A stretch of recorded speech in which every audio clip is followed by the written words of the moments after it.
Hello and welcome to another episode of Tribunal of the Grill. We talk about all things Power Rangers, including the actors that play them. My name is Brandon. I am Lena. And I'm Will. And today, you know what? We're going to be talking about more Power Rangers Dino Fury. We're going to review episode 2, Sporix Unleashed. Y'all, like, this show is, let's just, child, I'm excited. I'm excited. I can't believe this show is actually, it's a show. It's a real show. Yeah. Can you believe it? It is a show. Oh my God. I watched this show literally like since yesterday, because we're recording on Sunday. Since yesterday, I probably have watched this episode like a good 10 times. Like, I love it. I love it. I can't believe how much I am like gagged at how much I really like this show. I do really like how they're really truly keeping it like a real show with the dialogues and the just the storyline. Even it's so realistic. It's so modern. Yeah. They really are honing into different aspects of the real world, and I appreciate it so much. Like, it actually feels like, oh, this is something that could happen for real. Not, of course, like obviously it couldn't happen, but it feels real enough to the point. Yeah, it feels real enough. Right? I mean, girl. I mean, you never know, but I love how Amelia's like, if I could only post about this, like, imagine how many likes I would get. Yeah, about her being a ranger, yeah. Right? Yeah. And I think it could technically happen in real life, and it did. We're gonna get into it. We're gonna get into the episode 2 review. However, we got a couple little ranger things that we want to go ahead and spotlight before we go ahead and jump on into it. Oh, and also too, before we do that, I also got some stuff, some little tea, some little stuff that I want to talk about before we go ahead and get into episode 2. But go on ahead, girl. We got some ranger things, right? Okay, of course we do. Of course. Now, I'm going to start off with Ludi Lin. If you guys have not been following him, I highly recommend it, as he is off the charts with the new stuff he's been picking up, the new Mortal Kombat trailer. If you guys haven't seen it, like, check it out. It is amazing. I don't even know where to begin. Like, I cannot wait for April. April cannot come soon enough, okay? It is amazing. And also super cute.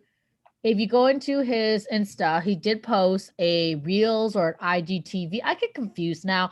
I don't even know what Instagram's trying to do. It's trying to be like literally everything, but whatever. That's not my main reason for bringing this up. Check out his Instagram.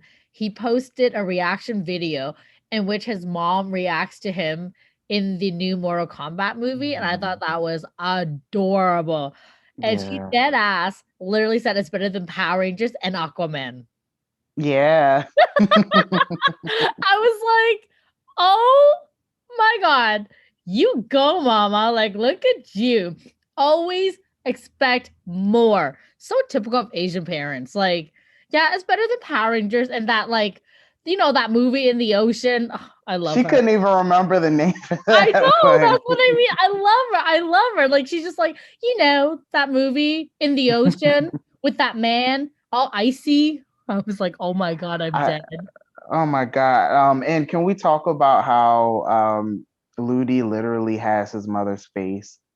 Right? He looks exactly like her. Just like her. Oh my God. Like, literally every time he features her on his Insta, I'm here for that. Like, she's so stinking adorable. And I recently found out she lives in Toronto. So I'm like, let me be a creepy stalker and be her BFF. Okay, no, I'm joking. I'm not actually going to do that. But, and Toronto's really big, but that's not the point. Another reason why I'm bringing up Ludi is because he recently joined the cast of CW's Kung Fu Reboot. So the Kung Fu series is an upcoming American martial arts action adventure series that is set to debut on the CW network on April 7th. So look at Ludi. He's making 2 appearances with the movie and a TV series. So he's playing a crazy rich Asian. He's literally crazy rich Asian with a bit of a a sob story, I guess, if you will. So check him out on that. I'm actually quite excited. I am too. Right? Like Ludi. This is another reason to watch this show besides like all the martial arts action, former Power Ranger in it. Right? And I just actually recently seen someone made a comment on one of our posts before we jumped on here, where someone goes, "It's a shame," something along the lines of like, "It's a shame that we have really good actors, but their careers doesn't go far from here after Power Rangers." I just want to say, what does that even mean? Like, do you not see all the projects that we literally even post? And there's a bunch of them that we don't even get around to posting because we miss them. So y'all need to like take a moment, scroll through our Insta, or go do research. Right? Do some research, because like these actors being out here, like achieving their careers, living their dream, living their best lives, and what have you. So I just feel very sorry. That really bothers me when I see comments like that, because that's not true. That's They're not booked. True at all. Yeah, these people are booked and busy actually. So don't be sitting here being all like, it's a shame that they don't do anything after Power Rangers. No. What are you doing? Period. Period. The next person I want to bring up is William Shewfelt. If y'all don't know, he's been really honing in on his singing career. Like, this man been dropping singles left, right, and center all of last year, all in, Spanish, that Latin music. Get at me. Anyways, he just recently released a music video, his first one ever, in English, with this new song, and it is called Lose You. If you haven't checked it out, do yourself a favor. It is really good. The song is amazing. Like, let's be honest, he ain't no Celine Dion or whatever big artist that I can't think of right now, but at least he's doing his thing, and he's hustling. He's getting it out there. So good on you, William. Who cares what people say? You keep living your dream. So I like that. I think he said that to us once, and I like the fact that he stands true to what he says, and is amazing. The next person I want to bring up, we already know, Becky G always be hustling. This girl's always out there doing her thing. Oh, yes. With her collabs, all of it. So once upon a time, I announced that she was an ambassador for a clothing line called Pretty Little Thing. This March 3rd, Becky G has collaborated with Pretty Little Thing to release an exclusive collection. What? You can literally have a whole collection that Becky designed with an entire clothing line. That is amazing. Not only just that, but she's releasing this on her actual birthday.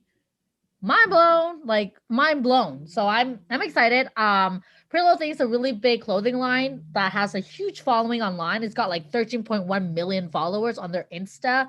They got cute clothing. I haven't really bought anything there from them myself, but I've seen a lot of influencer literally becoming ambassadors and repping them, and Becky is one of those ambassador. And overall, I just love her style. So I'm really excited to see the new pieces she has created with this particular launch and just see what's available.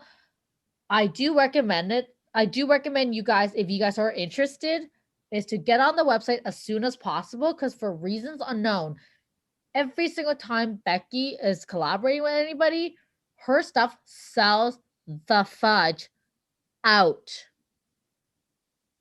Just sells out. Makes sense. It just makes sense. She's really popular. So oh yeah. And then to wait for a relaunch, it might not even happen. So if you like it, you're interested in it, jump on it, find out the details. I'm sure the link is in her bio somewhere. If not, the post is on our Insta. you can go onto their website, find out when the launch is happening, and get on it because literally she always sells things. She sells things out and it's ridiculous. I remember her makeup line sold out, her sunglass line sold out. So you want it, get on it, do it ASAP. The last, Ranger things that I want to mention for tonight is Emma Lahanna. She is in a brand new movie that just got released. I want to say 2 days. What day is it today? 28th? Mm-hmm. So 2 days ago, February the 26th, she released a movie called Safer at Home. Okay, not her releasing a movie, sorry. There's a new movie out called Safer at Home that she's in. And essentially, the title is exactly what it sounds like. Our first known COVID-19 quarantine style movie where everyone is on Zoom doing their thing and then someone dies. There's a murder. What? Ooh. Like what? I've been anticipating something like this. I figured it would had to happen at some point. Right? Of And course. It was going to come sooner or later. Mm-hmm. And who would have thought it would be with anyone else but one of our own Ranger actors? So how about that? So yes, to all those people out there that said they're doing nothing with their careers, you're wrong. Bloop. And to add to that, to just the ignorance of people, that leads right into the next point and the next thing that I wanted to talk about before we go into the review of episode 2. So of course, everybody's going to be excited. Everybody's going to have their opinions of Power Rangers. And there are people who have been hurt, who have had their feelings hurt, who is just like, you know what, like, this is just, like, I don't like the way the show is going and blah, blah, blah, blah. And, everybody has their opinions and stuff like that. So I guess for me, first of all, let's just start by saying the two, Lena and Will, they know me. They know I'm not that girl. I'm not on Twitter like that. Like Twitter is not my life. Okay. Like I tried years ago when Twitter first jumped off. Like I was one of the first people to make a Twitter. You know what I'm saying? Like, oh, this is cute. And then as I got more into it and stuff, I was like, okay, I had fun.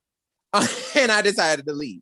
But I still had a profile. But I was just like, okay, girl, this is not my thing. And so fast forward to the day, since now we have, this podcast and stuff, of course, we have to promote it on all platforms. So I'm like, you know what? I'll go ahead and I'll join the community and stuff and start posting a little more. You know what I'm saying? Start being a little more active. So of course, I'm doing a lot of posting on our Twitter account. Please follow it if you have not. I'm doing a little posting, and I know this because, like, as I'm posting during the time of the premiere. So I'm seeing like a lot of tweets of just like, people talking about the show and being excited for the show or not being excited for the show, however you want to put it. And this is what I want to talk to you guys about and kind of gauge with you and kind of see what your opinions are. For me, some of the stuff that I've been seeing, it's just like, it's almost kind of like what my grandma always used to say: know when to hold them and know when to fold them. Mm-hmm. Meaning, it's like, know when something is just not for you anymore, and know that like, okay, this isn't for me. It was cute. I had fun, and just know when to just go ahead and politely just bow out and walk away. Mm-hmm. Some of the things that I've just been seeing, especially for the simple fact that Simon Bennett, our new executive producer for the show, this man is, let me tell y'all something. This man is a godsend. He is the sweetest man I have ever I have ever heard of in my life, especially as an executive producer. This man is super sweet. Like, I've worked on different projects, and I haven't worked around executive producers, but I worked on projects, and even people who work, with certain things, work behind the set, directors, whatever. Even them, they're not nice like that because they have work to do. And a lot of times it's like, even without them having work, it's almost kind of like their minds are in work mode. So they're not nice. Like they're real quick to snap off. Like, especially if you're like jumping stupid. But Simon is just, from what I've gathered, the man is just the sweetest person in the world. So my thing is, I don't understand why people at him with foolishness.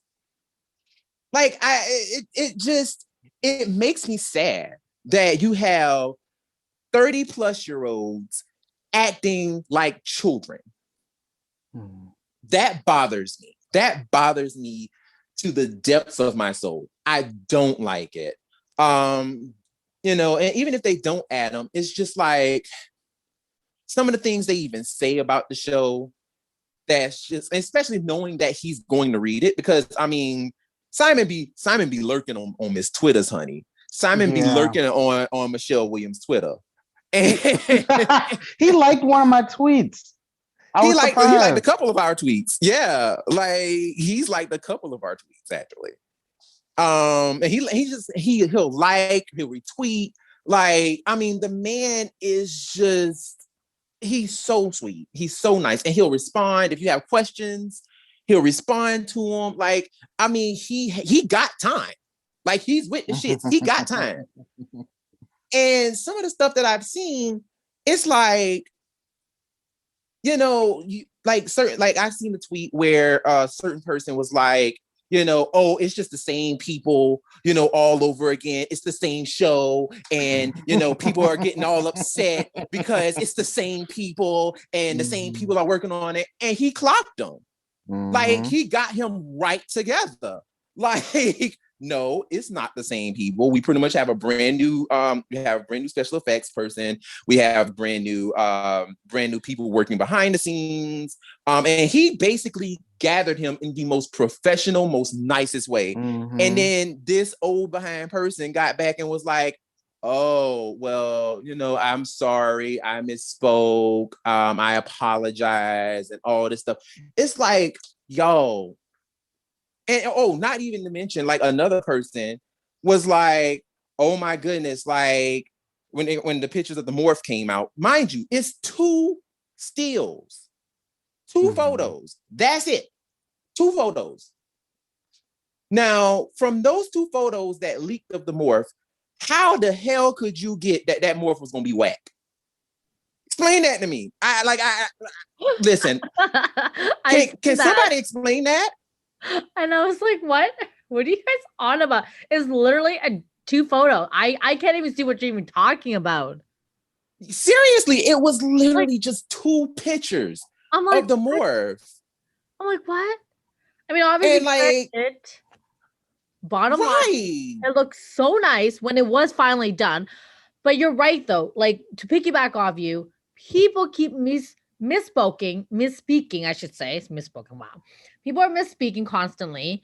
And what I really don't like either is that they constantly keep speaking out without doing the research, without waiting for the full picture, and they just have no evidence, no receipts.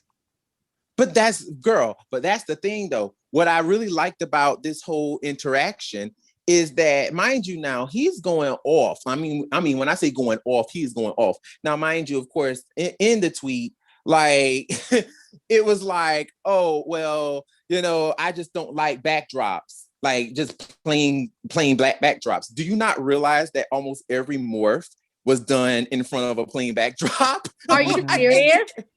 Like, do you not watch the show? Like, oh I'm really confused. I am really confused. And one of them, and then he's like, I just don't like people standing there.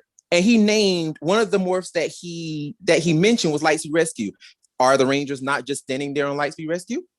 Yeah, they're Is it standing not there, just but they're like oh my god, it's like a conveyor belt kind of looks like, but they're just standing there. they're And just like standing there? conveyor belt through their symbol.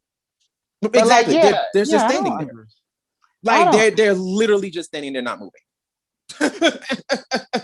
I didn't even see like the original tweets, but I did come across people talking about it.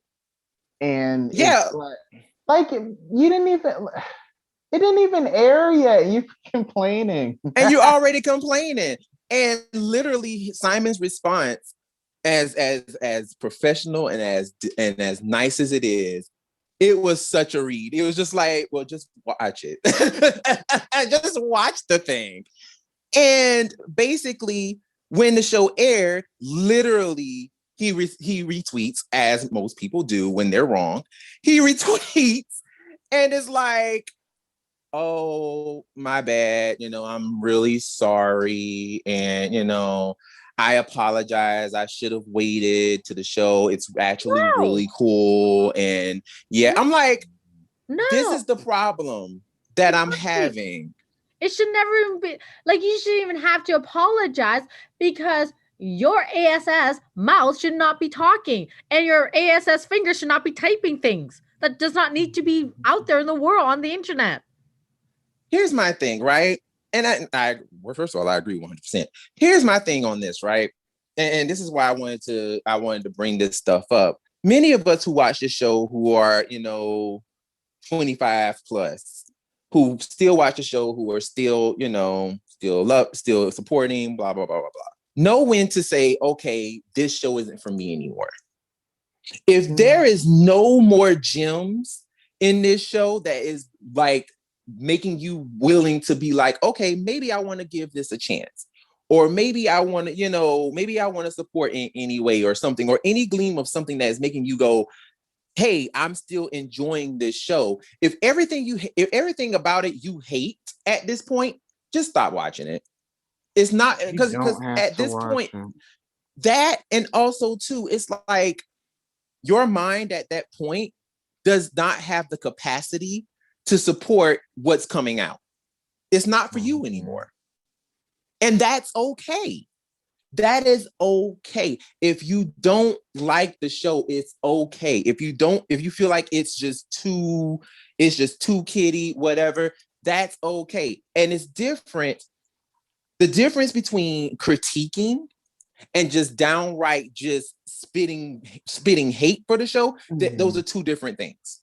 Those are two different things. At the point where you're just critiquing and just being what we do, like, that's different, because we have a love and a passion for the show. And we still love it. Granted, yes, it's not always good. I mean, hell, I love it so much that I literally suffered through Ninja Steel on purpose because of the fact that I love the show. But we know.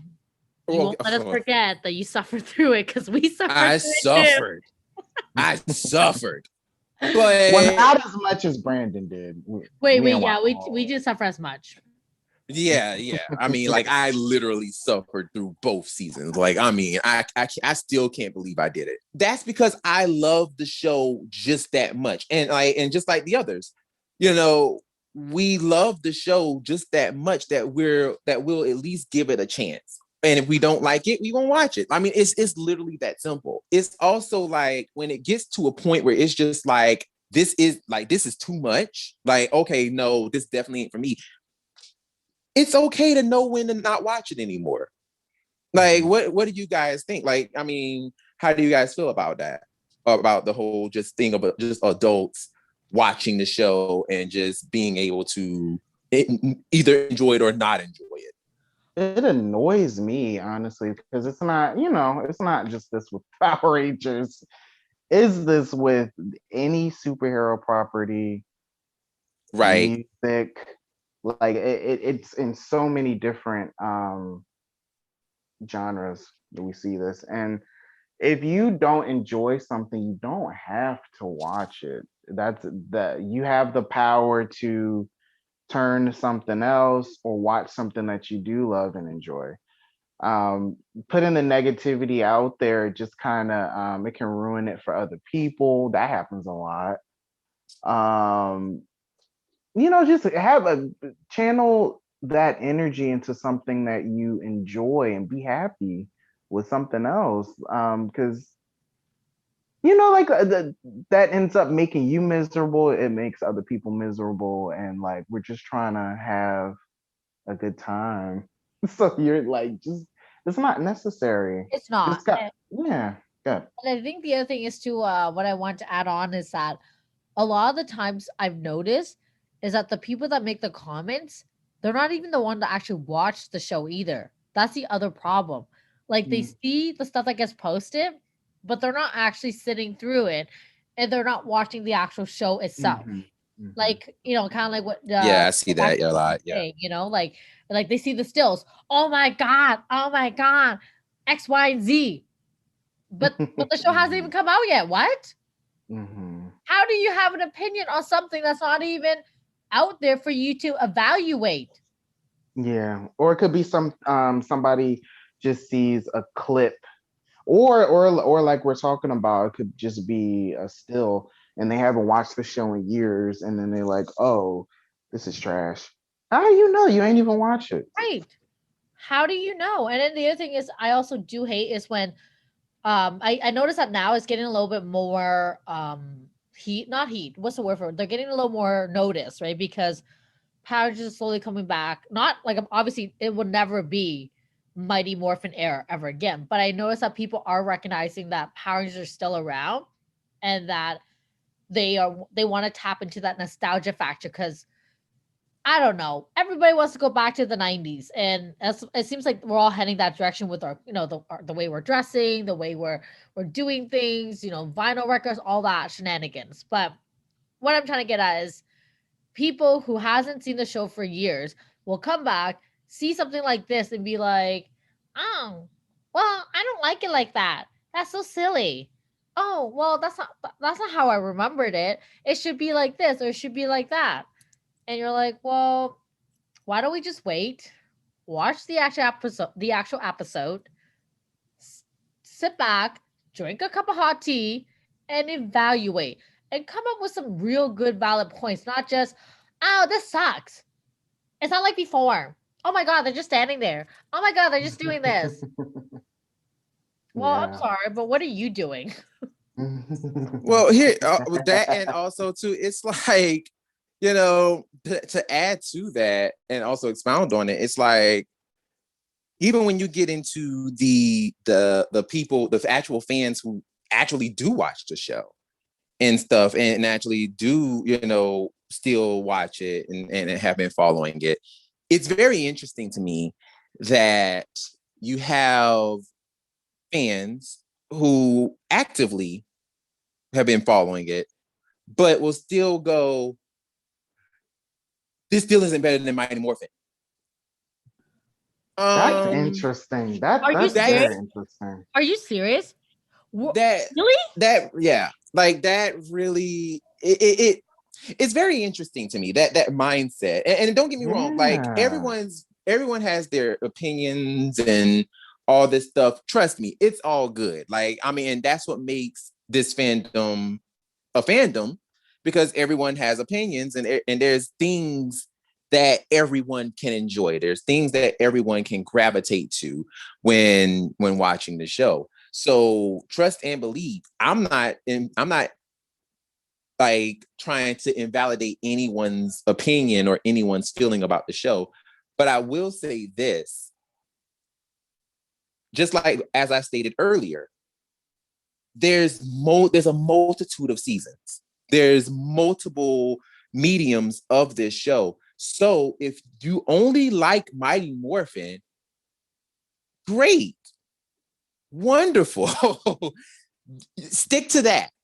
You know what I'm saying? Like, and the thing is, it's like, I don't mind. Sometimes I do kind of feel like, it's, especially, being moderators of our page, and I see certain comments. Sometimes I do kind of feel like people are trolling a lot of times when they'll see something from like say like Dino Fury or, you know, something like that, they'll immediately go, this isn't better than Mighty Morphin.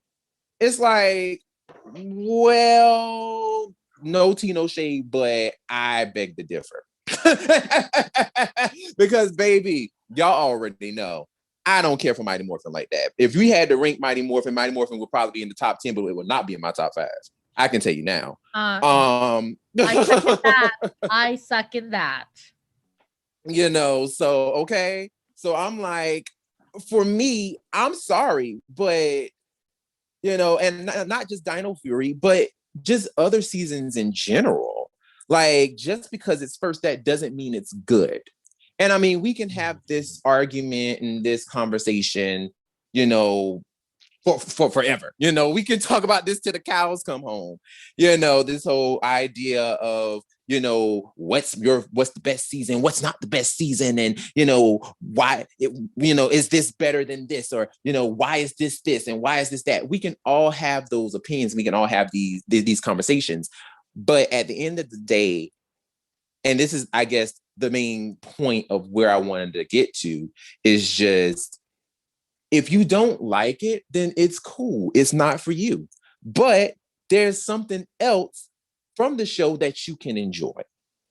And, you know, it's okay to have an opinion on things. No one is saying that you can't have an opinion.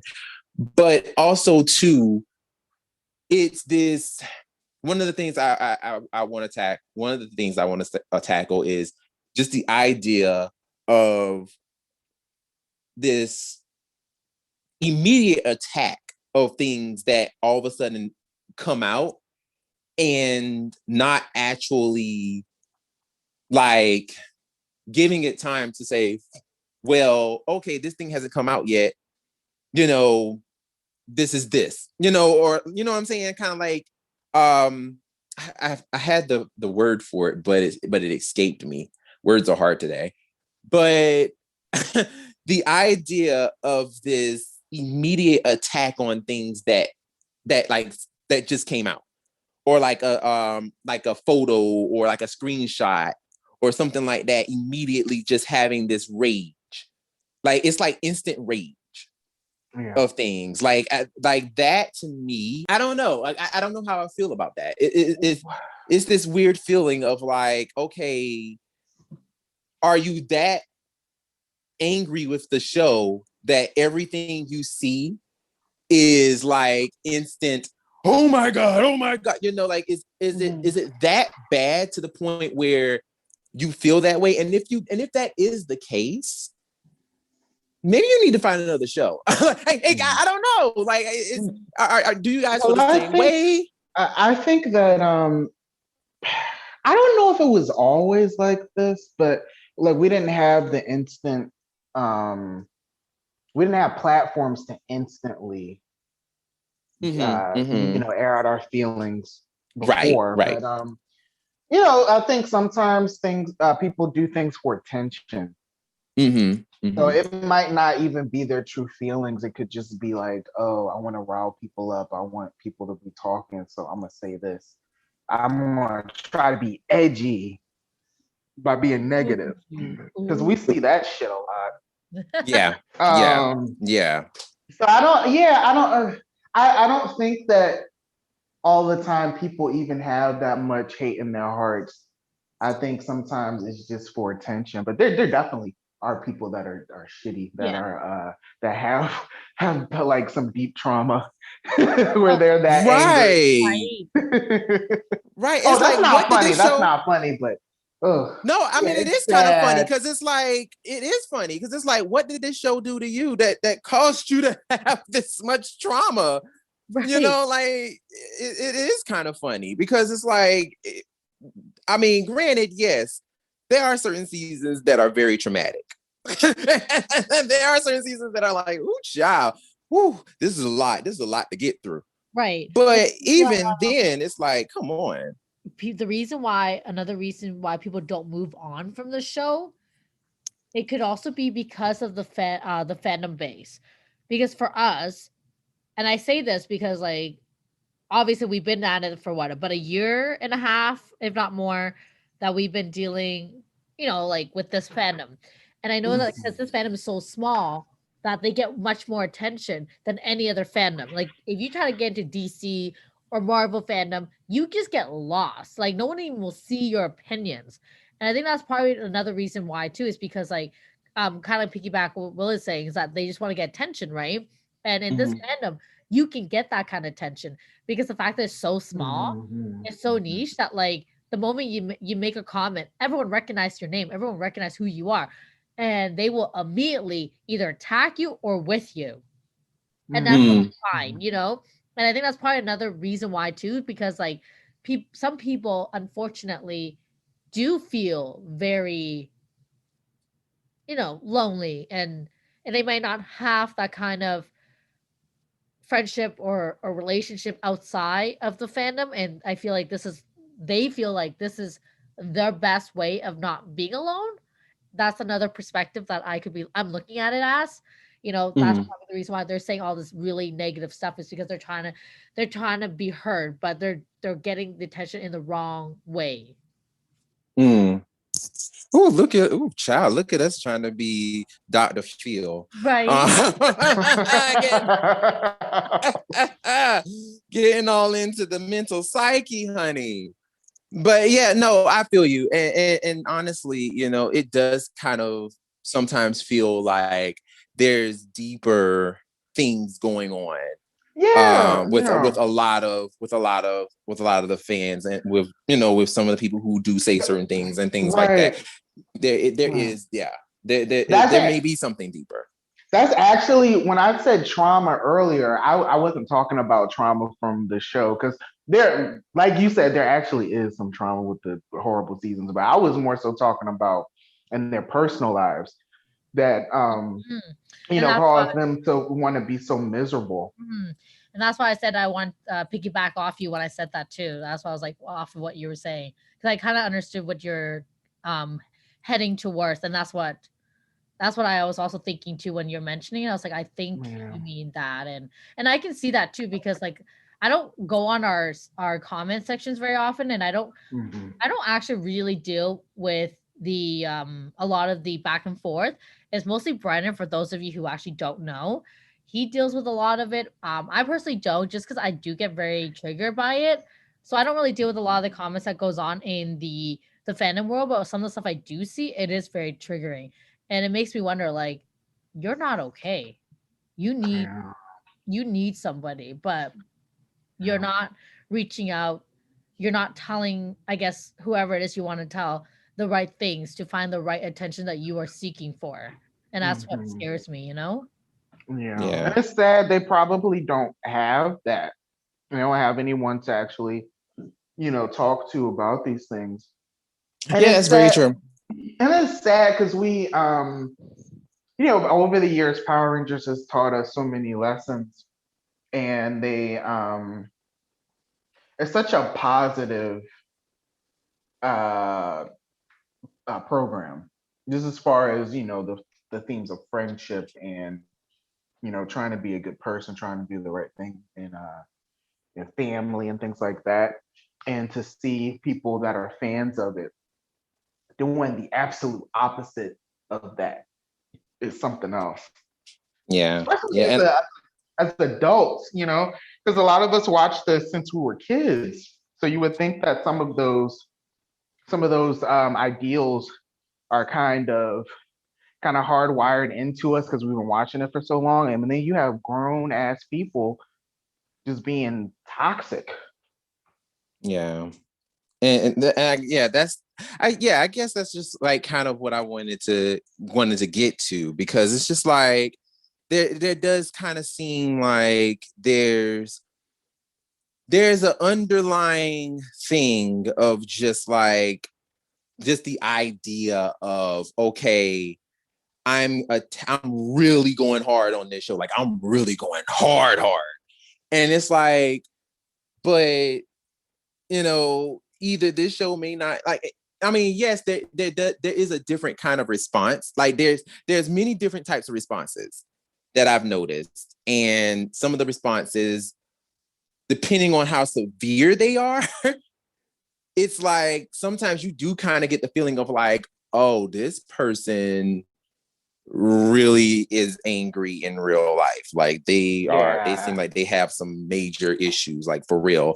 Or then you have those other responses from people who, like I said earlier, it's like you need to just stop watching the show, this particular show in the franchise.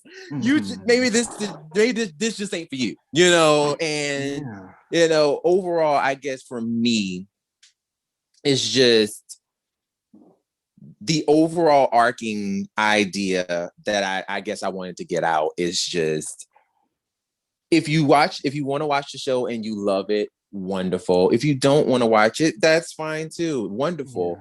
But also too, it's like, I feel like a lot of people just feel like whenever there's a new EP, they just feel like, oh, all of a sudden the show is going to magically become something, all of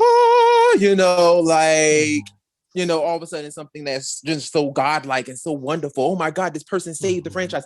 It's like, no, they don't. First of all, don't try to put that kind of responsibility on them, because that's not fair. That's one. Two, it's like, just because there's a brand new EP, that doesn't mean that the show itself will change. We still have, people that they have to answer to at the end of the day. If they say more fart jokes, damn it, there's going to be fart jokes. If they say more pies in people's faces, there's going to be more pies in people's faces. Like, that's just what it is. You know what I'm saying?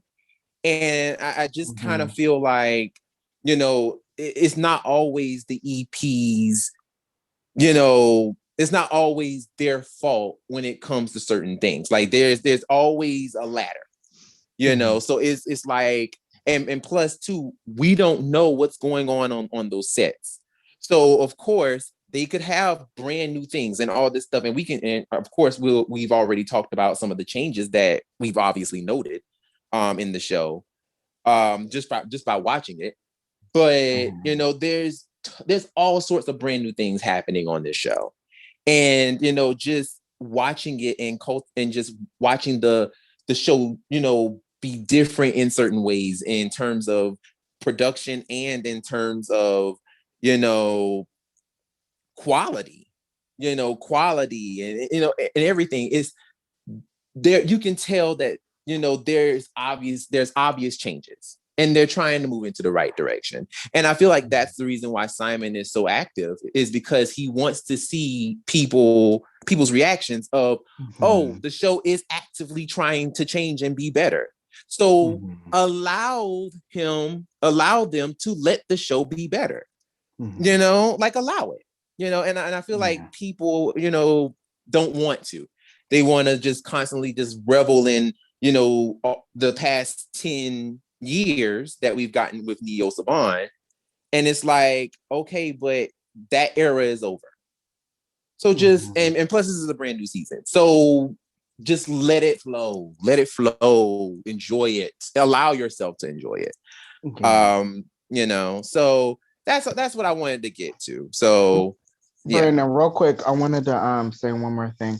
Coming from a huge, obviously, Power Rangers fan, I took time away from the franchise when I wasn't having a good time. So it is totally possible. There were a few years in the Neo Saban era where it was just, we all talk about it. We all know how things were. So in order to keep my love for Power Rangers and to just have an enjoyable time for myself, I just didn't watch a couple of seasons, and that's fine. That's absolutely fine. Just protect your peace, even if it's just a TV show. You do not have to watch something that you don't like. And if you do, that's your own fault. Don't bitch about it. That's some shade for you, Brennan. Listen, I don't.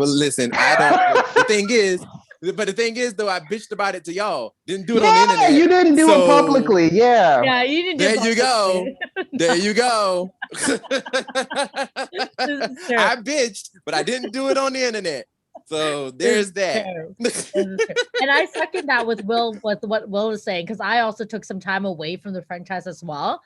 and especially with Ninja Steel. And I'll even admit, I did not see all of Beast Morphers. It was her. And Dino Charge, I don't remember half of it. I remember seeing one season, but if you ask me what the whole thing was even about, I have no idea. I couldn't tell you all, you know. So yeah, it's really not a bad idea to take some time away from it, especially if you feel like this is not the season for you. And that doesn't make you any less of a fan. Like, look at Will and I, and even Brennan. He took some time away, and we're Sure all did. here, right? We're all here making a podcast about it, talking about weekly. So it's not a bad idea. And you know what, though, too? When you come back to it, you might even be, hey, let me check that out and have a whole new perspective, because that's what happened to me. Right after Dino Thunder, I took a whole ass break, and when I rewatch everything else, oh my god, eye opener. I was at a more mature level to understand everything that was going on, and I was able to take it in such a way that it wasn't, it wasn't harmful to anybody, and I wasn't eating it. I was like, okay, all right, Operation Overdrive. Don't really like you, but okay, I see you. You know, what other season? you know, just saying. And then obviously, you got Ninja Steel. I see you too. We're okay. Good child. Well, speaking of Operation Overdrive, Hartford Industries made its way into this season. I follow my gagging. So y'all, let's go ahead and just get into it. Let's just go ahead and get into episode 2, because first of all, I got a question for y'all. Did you enjoy episode 2 more than episode 1, or vice versa? Ooh, can we say it was equal? Okay. If it's equal, okay, cool. Yeah, because I felt like sorry, because I felt like it was a continuation almost, and they should have listed as part 1, part 2 kind of a thing. So I equally enjoyed it as much, because I felt like it was. I wish the time, like, they would just release everything all in one shot, but like it was nice. I do like the transition of it was really smooth, and yeah, that's all I have to say for that. To piggyback off of that, I wish that they were allowed to do an hour premiere, because that was but if that's too much to ask for, definitely to have that be kind of officially part 2. Like, we can tell that was part 2. Oh yeah, because it was for sure. I mean, but they made it part 2. They could have easily just said part 1, part 2. They've done that with other seasons. I liked it. I really enjoyed it. I don't know if I liked it better. I guess I'm with Lena. Like, it was kind of like equal. I really enjoyed the overall story it told, and both parts were really fun in their own ways and good in their own ways. Oh yeah. So I would say equal. Yeah. Well, y'all, honestly, go ahead. Oh, I said, what about you, Brandon? Oh, well, y'all, honestly, I'm not gonna lie to you. I enjoyed this episode a lot more than episode 1. I'm not gonna lie. Listen. I mean, where do we start, right? Brandon says. Right. No, for real. Like, Lena took the words right out of my mouth. Like, where do we start? Like, there's just so much about this episode. So many little gems. Just so much, like the characters, the shade, just the reads. Oh my god! Like it feels like a show. The comedy beats are on point. Just, oh my god! Like, just everything about the show. Just. Oh god! Like, I background music. Oh my god, background music, girl. I don't know. Like, I have no words. My favorite. I just have to say this. My favorite background scene was when Ollie and his mom are talking about merging the two devices, and that intense like techno beat. Oh, it gave me the chills. I'm not gonna lie. I was like, this is so creepy. I love it. You know what I liked was the background music for the morph sequence. It reminded me of the 2017 movie. Yes. I got like chills because it legit. That morph sequence was so cool. Let's talk about that. Mhm. Let's talk about it. Let's talk about that morph sequence, y'all. First of all, can we get into the fact that we got to practice morph where we seen them fucking up? Right. Yeah, We've never seen that. Right. How do they actually remember how to do all that? You know, so it was cool to see them practice and mess up. That was I appreciated that. Yeah. And I really like the fact that like it wasn't the moment they got the powers, it wasn't like instantly they knew what's up. They knew how to do stuff. I love that. It's very my gosh, 2017, you know, very 2017 movie. It was, oh my God, like that was like to open the episode with them practicing and just the comedic beats of Russell in this episode. He nails it. Like it's so cool because he's the straight man. He's the serious one, but he can still be funny. He can still be funny. And he just nails it. He nails it perfectly. And, you know, first of all, the the transmission call linked to Morphing Grid. Yo, that shit, I've seen people talking about that's so bland. I'm sorry, that shit is dope. That's dope to me because it doesn't involve the name of the team.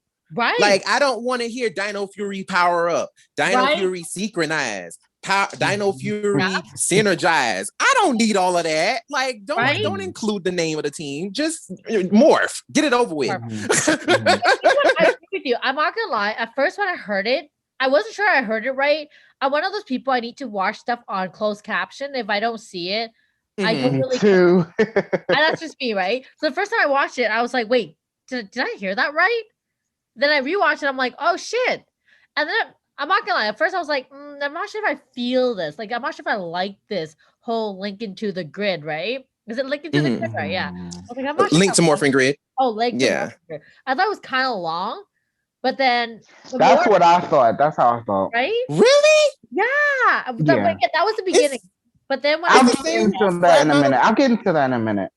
Okay, yeah, go ahead. Then when I heard it again, I was like, you know what? I could actually kind of get used to this. Like, this is not what exactly he said. It's not like a team call. It's not. I don't know. It was different, and I think that's what I liked about it in the end, where I was like, I could, I could get used to this. I could live with this. But that's yeah. So, but yeah, go ahead, Will. Yeah, I was. I felt like it was long. Like it was a lot of words. And saying that, like, that's cool for this. And something that I liked is that they showed the full morph sequence, and then the next time that they morphed, they just did another insta morph. So I'm hoping that we don't. What was that? I said yes. I agree. Like that was chef's kiss. Chef's kiss. Yeah. So I'm hoping that the next time, or I guess in the future, we don't see that full thing too often because it's a lot and it's long. I think just the initiation part before even we see the morph sequence. And obviously we're going to get one with all 5 and with the 2 new ones probably by themselves, and then eventually the 6th. But I would hope that we don't see it often because it's a lot and it's long. To me, I don't know, because like I guess for me, well, first of all, the words, it's just 4 words linked to Morphing Grid. It's just 4 words. It said stuff before that, wasn't it? It was like it's morphin' time. And then it's just linked to Morphing Grid. I thought they said no. It's Morphin Time, and then I think it's like Dino Fury Key, and then linked to Morphing Grid. That's a lot, Brandon. But is it any different than Dino Charge? I didn't like that either. Like, I mean, I'm just saying, I didn't like like that either, honestly. I think just saying it's morphin time is enough, honestly. Either that or, something that is unique to that season. But I mean, like but that, then also too, come on now, like every season is like, especially in this Neo Saban era, a lot of them all do kind of do that. Like it's like it's morphin time, and then you get like all this extra stuff. Most of them, like they all do it. And so that's then, why I'm like, I don't understand I don't know. I don't know. For me, I don't get it. But and then with all of the posing, so that makes it even longer. Yeah, now the posing and the pausing in between. Yeah, I can see that. So it's like, and maybe the pausing is because it's new to them. I don't know, but like something we really need to see is them get attacked during a morph sequence, right? Especially with how long it was in this episode. My favorite is when, like, because speaking of attacking, I love how that mucus monster was like, "Oh wow, pretty colors," and I love how she was clapping. Yes, exactly how I feel by the time they're done morphing. I'm like, you know what amount of destruction I could have done in the time that you're morphing? Yeah. No, and that's the thing. I think that in this episode in particular, I think it was long on purpose. I think it was long on purpose. Because think about it. Think about it. Because look at everything that was happening in this episode.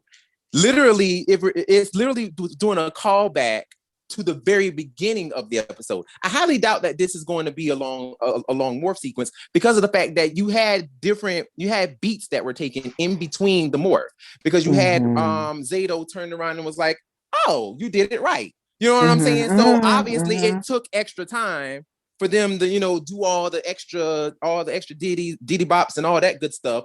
So it's like, oh, well, of course it's going to be a little bit longer as far as, like, it wouldn't take as long for them to do it. But for me, like, when it comes to just in general, the whole morphing call, the whole sequence in general, like, to me, it doesn't bother me. It really doesn't bother me because it's like Dino Charge did it, Ninja Steel did it. I just feel like it's kind of like a trend in a sense of just like, because also too, it's brand merchandising. It's brand merchandising because think about it. In the middle of the morph, what are they doing? Showing off the keys. So they're showing off the keys. Then they constantly was doing, pans on the morphers.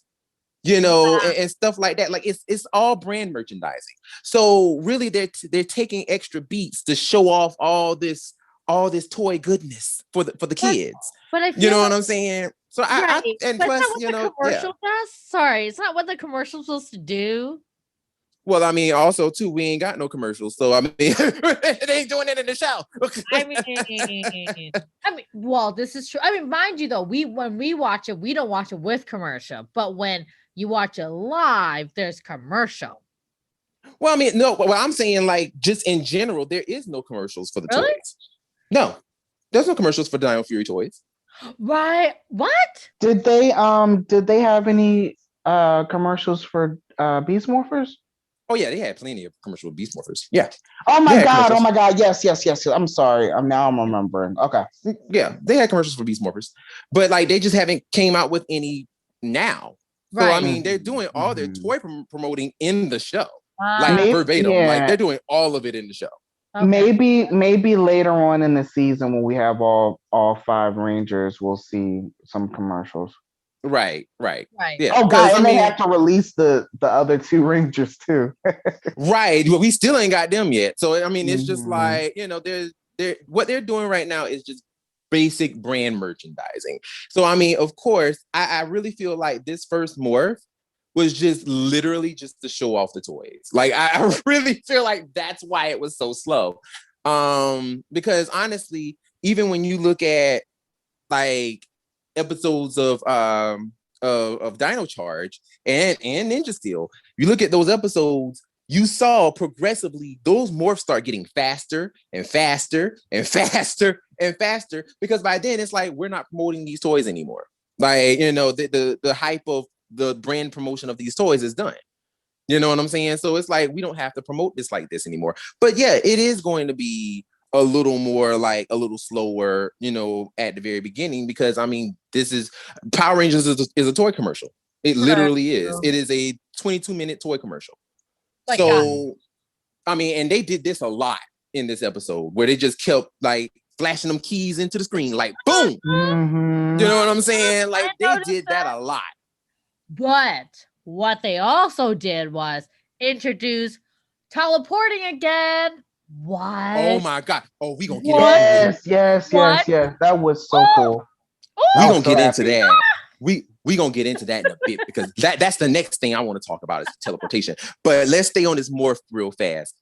First of all, this morph though, like, can we get into the fact that, okay, morph sequence, okay, cool, we did all the things, we did a little tourney of the thingy. First of all, and also on the toy, you can't really do that because that thing, it click, click, click, click, click, it's really stiff.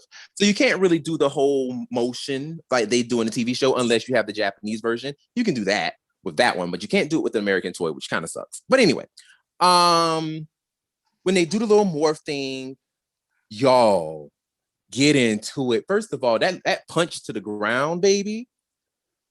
Oh my God, y'all. Oh my God. That punch to the ground, and then they got up and then they do the little pose and a little dinosaur come out. I'm like, oh my God. Y'all, when I say I was screaming at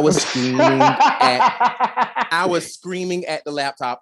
Oh my God. And then they did that little jump. And they're just like twirling around in the grid. I'm like, that was my favorite part, seeing them in the grid and then like looking around. Ali, Kai Moya sold that so well with his face. He did. It's like he was looking so like, oh right. He was looking so like, oh my God, this is wow. What is happening? Oh, like, that was great. Loved it. Loved it. I can't wait to see the other two, and then Gold probably is going to be a bit different. Yeah, Gold is probably gonna be a little different. But and then did you also notice they pulled a turbo where the other four Rangers got pretty much the same thing, but then Red, his was a little bit different. Not with the helmet closing, but like just when they were twirling around in the grid, like Red's choreography was different than Blue and Pink's. Okay. All right. Yeah, his was a little bit different. Yeah, his was. Yeah, if you look at it, you'll see like Red, when he's twirling around the grid, it's a little bit different than Pink and Blue. It's a little bit different because Pink and Blue is exactly the same as far as like how they're moving. It's exactly the same, but Red is like he's like film doing like a different kind of twirl in the grid. So it's like, oh, this is cute. And like them, oh my God, like just everything about it. And first of all, the grid is beautiful. Like, I don't know what made them think that it was like constellations. I think they got that idea from the 2017 movie, to be honest with you. I think they got that idea from the 2017 movie because the grid in the movie reminds you of like nebula, like a nebula type of like area in space. Like it really gives you like that whole like out of space feel, like looking at that kind of thing. And to see like actual constellations and stuff and the stars leaking and all that stuff and saying that that's the grid, like that's actually kind of badass. That it seems like they're kind of taking inspiration from the movie. So oh my God, I enjoyed that. But I do think, and this is just me, but I do think that probably in the next maybe couple episodes down the line, the morph is just going to literally be from the time they start, when they start punching the ground, to the part where the helmet closes. That's pretty much the morph, because they're not gonna keep showing them pulling out the sword like, Dino Fury Red. They're not gonna keep doing that. Like, I highly doubt they're going to do that every single episode. They might do it for the first couple, but I doubt they're gonna do that every episode because like they're not pulling. I hope they don't pull the samurai. I really Those were hope they long as don't pull hell. that. Yeah. Those They did transmissions the was full way too thing the long. whole time. Yeah. Like it literally lasted for like 2 or 3 minutes. Like that is ridiculous. So when people were like, "Oh my God, this transmission is so long," I'm like, it is not nearly as long as Samurai. Like y'all need to chill. Y'all need to chill out because it is not as long as Samurai. Samurai lasted for minutes. This one was just like, oh, maybe it kind of lasted like maybe a minute and a half, something like that. But this right here, but Samurai, ooh, child, that mess was long. But yeah, so oh my God. But yes, the next point, teleportation. Yo. What is this? 23 years in the making? We haven't 23 years. Yeah. About 23 years. Yeah. I mean, we've seen it a couple times in the series. We've seen it pop up, like we've seen it, but not to this extent. Yeah, You know because what it I'm seems like saying? this is going to be a permanent feature. This is actually something that they do, not just we're just introducing it for the first episode as a plot device, Megaforce. So they're actually teleporting. Like this is a thing. Like this is a thing in this show, and I love it. Like first of all, they teleported almost 72 times in this episode, and I loved every moment of it. I loved every moment. And I love the comments. Love. Queasy, weak. Right. Love. And they showed Ollie in particular was having the roughest time with it, and they showed it at different points in the episode. I think it might have been like 3 times where it bothered him. And I loved how the second time he didn't I think after the second time he didn't say anything, but then after the last time he was like, "You gotta tell me before you do that." And then that was it. That was it.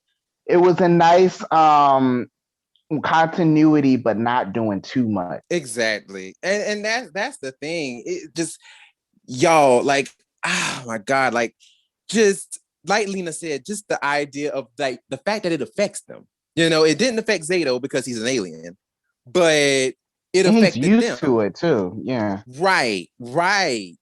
It affected them, and that shows that like, teleportation, hello, human beings, bodies, oh my God, like this affects us. Like that is actually really cool. And that's a cool, minor, small detail, but chef's kiss. Like it adds so much to the actual characters into the show. Absolutely. And I love how it is actually a feature on their comms. It's not just, oh yeah, we're gonna beep, bloop. We're teleporting. It's like, remember, you gotta go all the way around once and then press the button. I'm like, okay. Right. We'll see if they remember that throughout the season. It'd be really funny is if like somebody forgets. Yes. Oh my God. And it's like, oh, I forgot to twist it or something, and then they get left behind.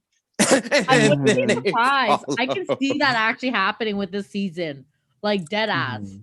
Like that's like just the idea of just the fact that they're being in the moment. Like it's not like they're expected to know everything, like how most Power Rangers seasons are, where it's just like, oh, once you're a Ranger, you know everything. And it's like, no, in this series, it's like, no, like there's things that they still need to learn. And hell, they may forget, and that's really humanizing these characters instead of making them, just automatically, once you're a Ranger, you know everything type of thing.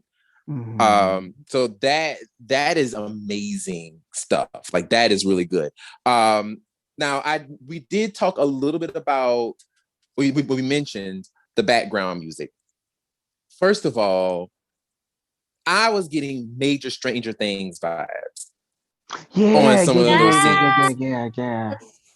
Which that sounded a lot like the music that was in the 2017 movie. Mm-hmm. Mm-hmm. Yeah. And it's very modern. It's a very modern type of sound that is in a lot of that's featured in a lot of movies and TV shows, especially sci-fi. Like it's a very modern sound, and I just love the fact that the new sound guy for the show, um, that he's using that. He's bringing that into the show because it makes it more modern. It makes it more like, okay, this is a show that could be on, that is of now instead of, what we've been getting. Because honestly, no shade to Noam, our previous sound guy. No shade to him.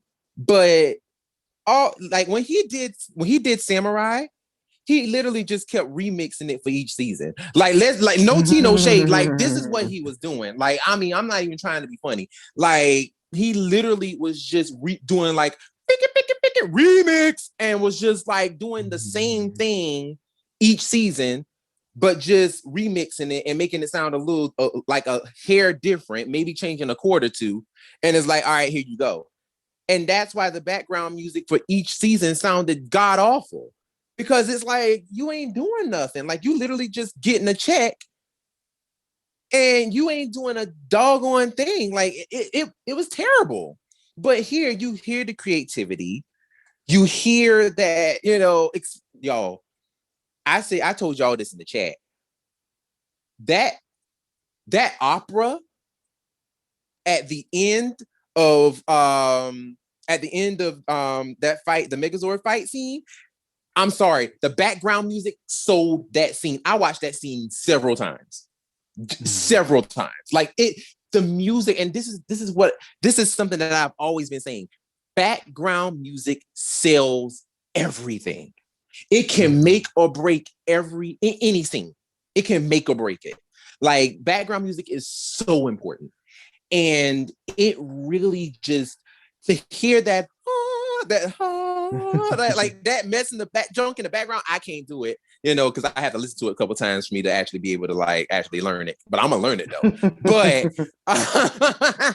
But like just listening to that as he's destroying the monster, it nailed it. It freaking nailed it. It took Power Rangers from like, to whoa, real fast. Like, I mean, it really just nailed that scene so perfectly. It really did. It really did. I loved you had mentioned some of the features of the Red Ranger Zord from the Sentai, but it was really cool to see how I guess mobile he was, being able to fight like as if he was an actual human. And Right. it really did remind me of the Red Dragon Zord and the Red Dragon Thunder Zord in Warrior Mode. Yeah, yeah. I mean, honestly, to be truthfully honest with you, I feel like it fights better. Like, I mean, I personally feel like it fights better than that. Like, just the way that it's so nimble.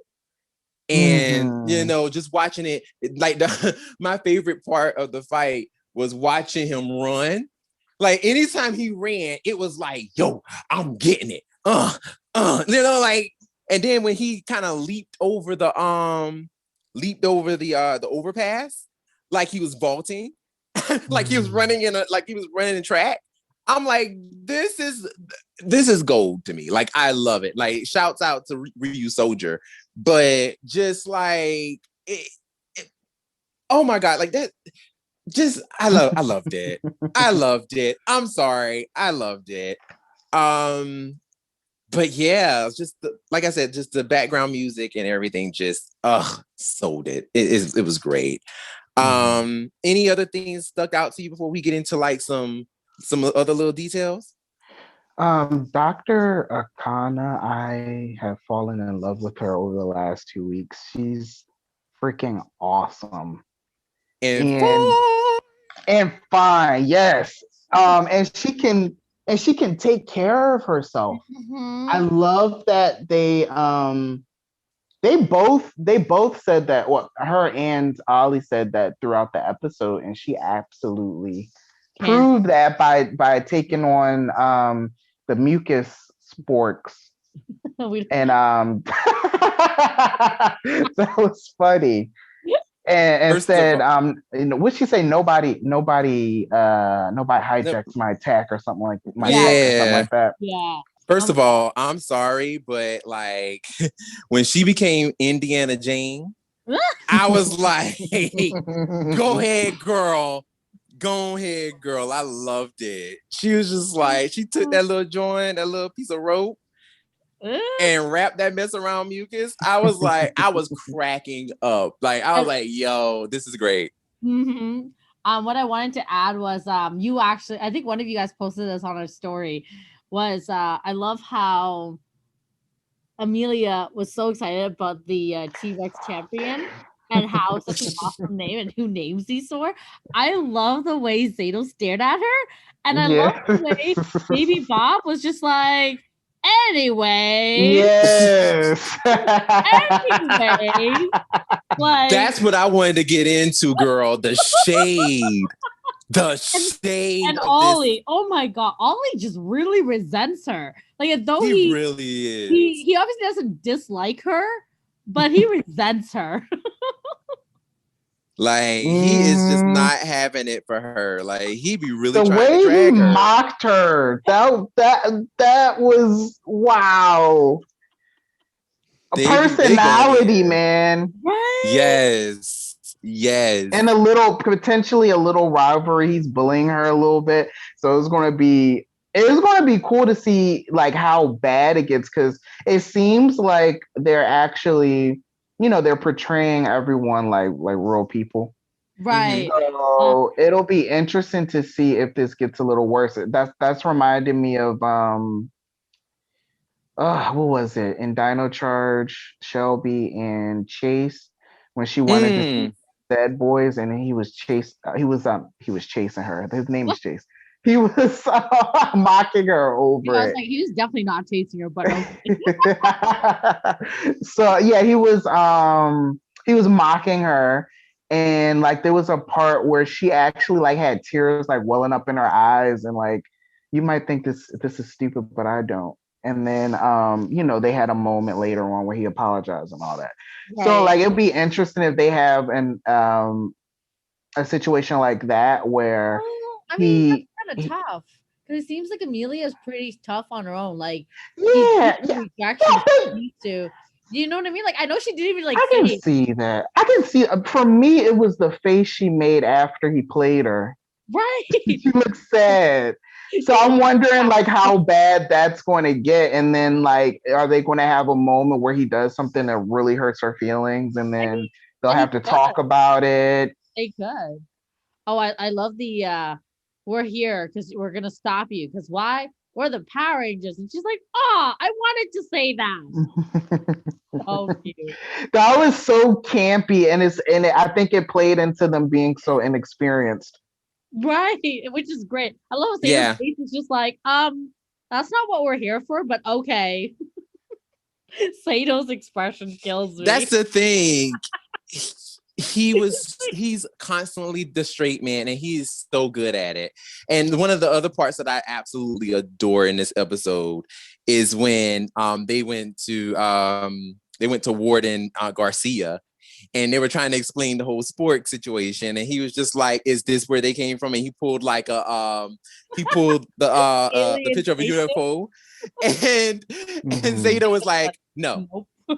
Nope. Like, and he's just like, wait, you didn't get the joke. Like, I mean, he was just like, you could tell just the expressions of just like, he's like, no. What? And then like, as he was leaving, he was like, you're wasting my time. And he looked at Zato and just like, what the fuck? Like, he just had that like, what the fuck look on his face. Yes, like, exactly. Oh, it was great. It just everything about it, that whole scene was just like, it was so funny. The details. I'm telling, like, the details. No, it's just like, it's just everything. Like, I just love all the little details that they put in it.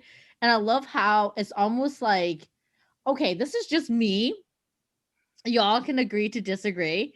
I feel like I know I relate back to the Marvel universe a lot, only because Mhm. I notice, like, especially with WandaVision, it's the little details in WandaVision that makes the 30-minute episode like, oh my god. And I'm getting that Mhm. same vibe with the Power to Dino Fury production, where it's what 20-25 minutes, but the details, the information, so much. Like, it's just, and I like how they're utilizing every single minute of it, to constantly give us more. And Right. watch it back again, you pick up even more stuff than what you previously missed, and I'm Mm-hmm. really getting that vibe, and I truly appreciate it, like, just truly. And even down to the expression, the acting, the little, like the little, kind of like what you said, the sad face, the little shades. Oh, just beautiful. Oh, love. It's beautiful. Yeah. It's Mhm. beautiful.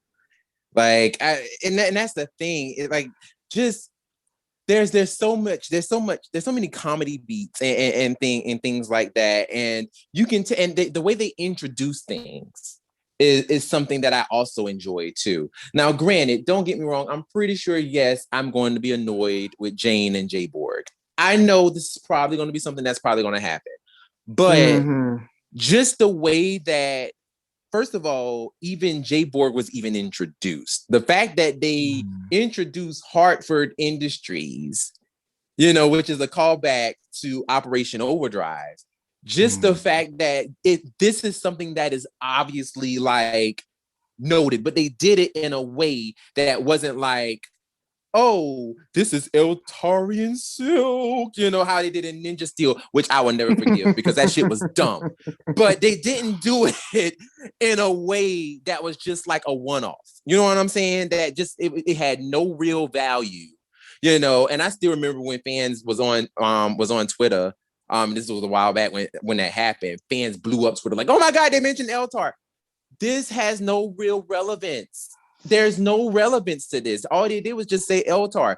Here in this situation, it's like, yo, this is a thing. Like, this actually is something from Hartford Industries that we're going to see constantly. You know what I'm saying? Like, and then something may end up happening, in future episodes, maybe, and maybe this may not happen because maybe I'm asking for too good of a show. But, maybe in future episodes, we may end up getting something where maybe, those little androids from Hartford Industries may end up being defective or something. And it may end up playing into that. Mhm. You know what I'm saying? Like, one of them might get defective and they may have to stop it or something like that. Like, you don't know what may happen, right? But Mhm.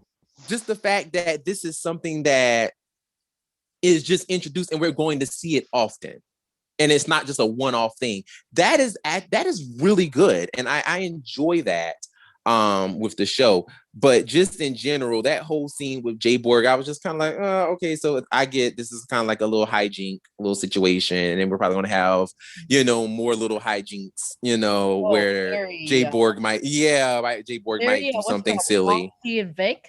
Very. That's the vibe I got. What's her name again? Yeah. Monty and Vic. Is it? Yeah, Yeah, Monty it's and very Vic and Monty Monty, and yeah. Vic motion. Motion. Ha! I can't even speak. Wow, words are hard. It's very Monty and Vic moment, and that was the vibe I was getting from like Jane and Jane Bot. Jay Borg. J Bort. Sorry. Mhm. No, I mean, and I can tell that they're going to be they are supposed to be the comedy duo. So they are the what is it, Gene and Zorb, something like that. I think that was it. In the sides, Gene and Zorb, they are supposed to be the comedy duo in this. So But speaking of which, if they are, I do like how they kept it quite minimal. Like yeah, they're not like Mhm. they're Mhm. literally every other scene. Like how with no tea, no shade to Betty and what's her brother's name? Ben. Yeah, Ben. Betty and Ben. I I felt, although as much as I liked them and I was standing for them, but having them every other scene was just not necessary. And I like how with Mm, them they did it very minimal. It's like, here's 2 minutes of it. All right, cool, we're done. Let's move on. right, right. Mhm. Mhm. And that's something that I really enjoyed. Is just the fact that that's really what it was. It was just kind of like We came, we saw, we left. Like that's what it was. It was just like, okay, this was cute. I had fun, and that was it. Like they didn't dwell on it, and that's another thing that I loved about this episode. There were certain things that was introduced that could have easily have been so drawn out, so just so lingering, and the joke just got worse and worse and worse. But they didn't do that. They just introduced it, they touched it, and was like, okay, it's done. That's it. Yep. And that was one of them, the Jane and Jay Borg part, and also the fart joke, the fart key, or the stink key. Sorry, the stink booster key. Yeah. What if this was their flatulence quota? What if they met it with that? Listen, we don't get no more. Listen, and the thing is, even if that was, they did it right, in my opinion. They did it right, because the thing is, in a lot of Power Rangers series, when they do fart jokes, they just let it fester, and it just gets worse and worse and worse every single minute, where it's just like, oh boy, here we go, and you got to spend 2 minutes of them, oh my god, it's so stink, oh my god, and people falling out all over the place and all this kind of foolishness. We don't have time for that. They literally, he just threw the thing poof, everybody's like, oh my god, it stinks, end of story. Like it was done. And literally it even played into the plot of the show, where it was like, he was like, oh look, he's down, and he went to go attack. So it was like, it was very fast. It was very cut, dry, and fast. Like, okay, we're gonna introduce this thing and get out. So yeah, I enjoyed that. I was like, cool, if we get more of that, as far as like the comedy that we don't like, I'm here for it. I'm here for it, because like, because of course, once again, the show is obviously, it's a kid's show, obviously, but you can still do things for kids, quote unquote, but also you don't have to make it so to the point where it just lingers and festers and just like oversaturates it to the point where it's taking away from the actual show itself. You don't have to do that. And I feel like this episode executed it perfectly. Like it executed it with just sheer perfectness, where it was just like, oh, it came, it saw, it left, and that was it. So I enjoyed that. But what do y'all think about the whole Sporix thing, where it's like they destroy a Sporix, but it doesn't die? That was interesting. Yeah. Very interesting. I was like, okay. I don't think we've ever seen anything like that. Never. I appreciate that, actually. I really do. Because then it really shows you that the danger is real and it's here to stay. As if you don't do anything about it, and I was like, whoa. And I like how he's like, he's gonna be 1,000,000 times stronger, 1,000,000 times. I'm like, I wonder what's gonna happen next. I wonder if it's gonna be the same monster, or is it gonna evolve into something else? I feel like it's gonna evolve. Like that's what I feel. Like it might be the same one, but more like upgraded, It'd be really cool if we had some monsters that were actual, like, real threats to them. It's kind of fuzzy for me with some of the recent seasons, but have we had any real rivals for the Rangers as of late on the show? Like that are actual risk, like, you think that they might actually lose, like a Zenaku or Psycho Ranger or anything like that lately? I mean, honestly, to be truthfully honest, I have not. Now, some people may feel different, but I haven't really felt like there ever has been really a threat, like a monster like that, in a very long time on Power Rangers. Like that just hasn't happened. Me personally, I don't feel it. Now I will say, what could have been a threat that was like, oh snap, they may lose. What could have been, if they wrote him right, Vrock and Megaforce. Oh shit, I have no idea who that is. I don't know who that is. Well, yeah. Well, Vrock was like the one who I don't know if you remember, but Vrock was the one who kept popping up throughout the series. where they couldn't, like the first half of Megaforce, they like he was in different factions, like he was in the different ones, but it was the same monster. In Ghost Sager, the Japanese version, Rock's character actually he ended up being the main bad guy. He was there since day one. He ended up being the main bad guy because in actuality, he was actually an angel because the motif of the show was angels. Right. Yeah, so that was the motif of the show. And Rock ended up actually being a fallen angel. So he was popping up in different villain factions as one of their generals, but the whole entire time, all he was doing was just like he just kept just jumping into each one, and he had a bigger plan where all he was doing was just buying time so that he could plant stakes into the earth and destroy it and basically like rebuild it in his own image. He's really cool looking. I just Googled some pictures of him. He looks menacing. Yeah, like he was a huge threat in the Japanese version. Like he was a huge threat. So if they would have, like I said, if they would have written him right, I think he could have been like a Zenaku or somebody like a threat, somebody that could really, give him a challenge. I really think he could have. But of course, we're not gonna talk about Megaforce like that. Megaforce was Megaforce, yeah. Yeah, exactly. But I just kind of feel like as of lately, there, like you said, like there really hasn't been a monster that really has like given them a challenge. It just hasn't really been a thing. So I'm hoping that maybe Dino Fury, gives us that. They give us that story where it's like, oh, we got a big bad, and this big bad is kicking our asses, and I don't think we can beat him. And I kind of feel like that's where we're going, because with the Sporix, if these things can't die and you just keep destroying them and they just keep getting stronger and stronger every time you destroy them, like it stands to reason that at a certain point, if you just keep destroying these things and they're getting stronger and stronger and stronger, that means they're getting stronger and stronger and harder to beat. So that's very interesting to know that you can't kill them. And I love that idea. Like that literally turned into something like maybe at the very end of the series, all the Sporix merge together into one monster. And then, you know what I'm saying? Like all of a sudden, it's like, wow, we can't beat this thing, and it ends up like destroying half the earth. You know what I'm saying? Like, they release a bunch of them all at once, kind of like one of the seasons where there were so many of them and they were being outbeat and they were tired because there were so many to try to defeat.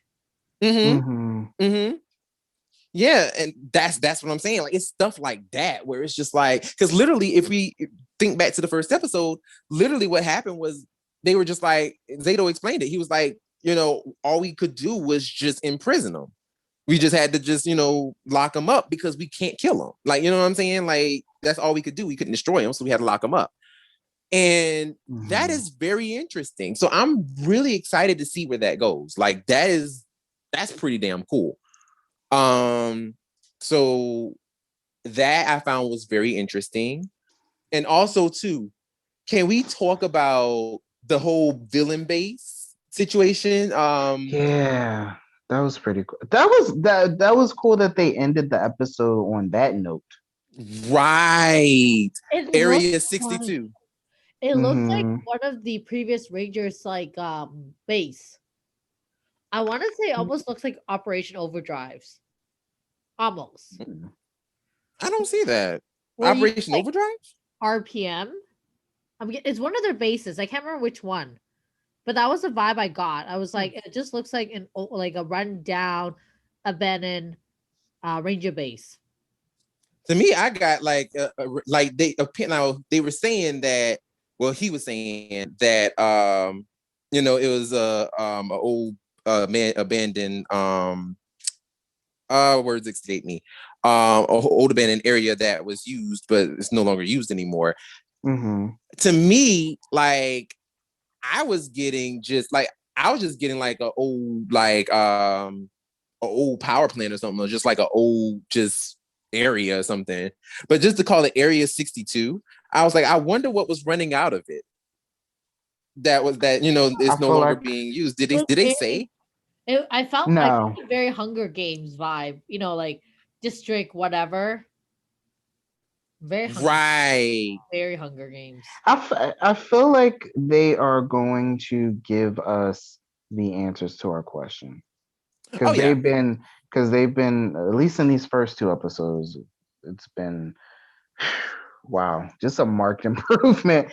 But yeah, they didn't say exactly what was going on there. The only thing that they said was that the humans had abandoned the building. We don't know why. That'll be very cool to see why. And then like if it's something that can actually help him in his fight with the Rangers, that'd be really cool. Yeah. Yeah. Like I'm just trying to really figure out the plan. And of course they're going to obviously tell us what the plan is, as we go along. But just I love how, Void Knight is just like, I am here to just muck stuff up. Like I am here. Like I don't care. I'm trying to get these Sporix, and you know what I'm saying. So it's just going to be this whole war of trying to catch the Sporix, and I like that. Like I like that this is what it is. It's not just we're just trying to destroy a monster of the day. Like they have a purpose this time. Like there's actually a method to the madness. I love that. I love it. I love it. I love it. I love it. I love the end of the thing where Sato's like, "Oh, now we need to speak to the public ourselves," and I love how he call me. Oh yes. How did I forget that? DM us. I was like, I am screaming so hard right Yes, now. Like that's so cool. Repeat that one more time, Lena. Oh, I was saying like, I love how they're like, oh, call, text, or DM. The hotline or what tells you what it is. And I'm looking at this whole thing and I'm like, I'm screaming so hard right now. Power Rangers got a hotline now, like a real ass hotline. This okay. is I love this. I love this. And I love how he was holding a smartphone, like he knows what he's doing. Right? I was like, what? I guess he got a quick tutorial beforehand. Like maybe, Amelia probably taught him and was just like, "This is a phone, and this is what you do with a phone." Oh my god, like I love that. I love that we got like it's becoming a real thing. Like it's becoming an actual world now. Like we're world building.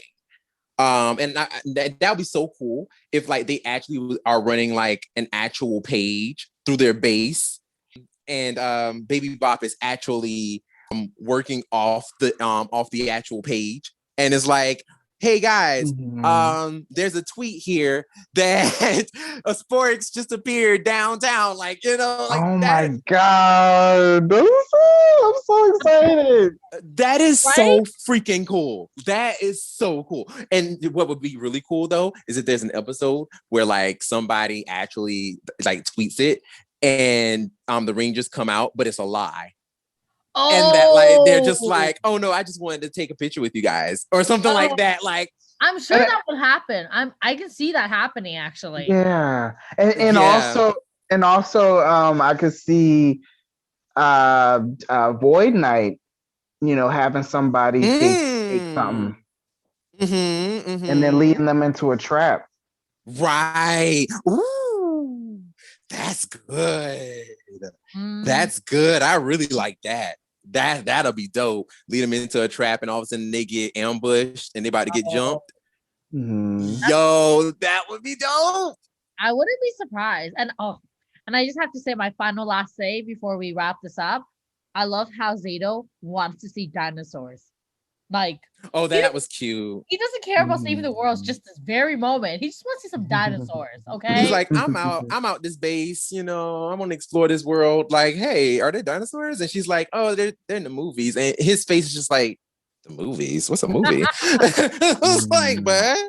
Well, if maybe next week we see him finding out about things that have happened in the last 65 million years, including the dinosaurs being extinct, and him maybe being a little down, and then them cheering him up. I'm totally making a concept of an episode, but yeah, we'll see. Yeah, and also too, just to add to that scene, the retractable antenna. And yes, you were right, Will. They are antennae. Antennae. Or antennae. Or antennae. Yeah. Something. Something. That's what they are. Like, but just the fact that they were retractable, I'm like, oh, that's freaking weird. But and it's so funny that Amelia even makes comment of it. She's like, it's cool and it's also freaking weird. Like, I'm like, yes, you are exactly right, Amelia. It's weird, it is super weird. But yeah, like overall, this episode, if you were to rate this, like, what would we rate it, guys? What would we rate it? For me, 5 out of 5. Okay, you said it, so I have to go with that too. I had so much fun. Right? Y'all, I agree. 5 out of 5. So this is interesting. Right? Right. Definitely one of the first year in a really long time. And first, like, 2 episodes in a really long time that's been back to back really good. I don't know. I've never seen us this excited. This is like a really good thing. We're all so positive right now. Like, when the hell have we had this? Oh my goodness. Right. We've never been on the same side, all of us. This is right.